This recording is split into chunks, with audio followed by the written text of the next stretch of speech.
விஸ்வரூபம் திரைப்படத்திற்கு விதிக்கப்பட்டிருந்த தடை நீங்கியதை அடுத்து கமல்ஹாசன் ரசிகர்கள் உற்சாகமடைந்துள்ளனர்.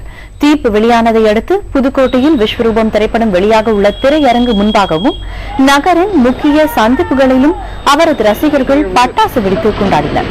விஸ்வரூபம் படத்தை காண காத்திருந்த தங்களுக்கு அதற்கான வாய்ப்பை இந்த தீர்ப்பு வழங்கி இருப்பதாக கமல் ரசிகர்கள் தெரிவித்துள்ளனர்.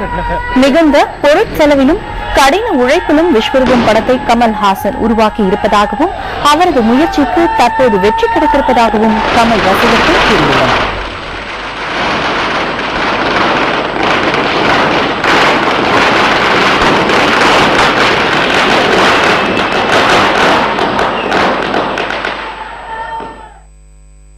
எங்கள் தலைவன் உலகநாயகன் அவர்கள் இந்த விஸ்வரூப படத்திற்கு அவர் படாத பாடும் இல்லை, எந்த விதமும் 50 தேவையாற்றி அவர் மனம் வருந்தி எதுவும் பேசினதில்லை.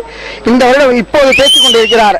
ஆனால் அதற்கு சந்தோஷமாக எங்களுக்கு வாழ்க்கையிலே நாங்கள் பிறந்த வரைக்கும் இதுவரைக்கும் தீபாவளி இதுதான் எங்களுக்கு தீபாவளி, வேற எதுவும் எங்களுக்கு தீபாவளி கிடையாது.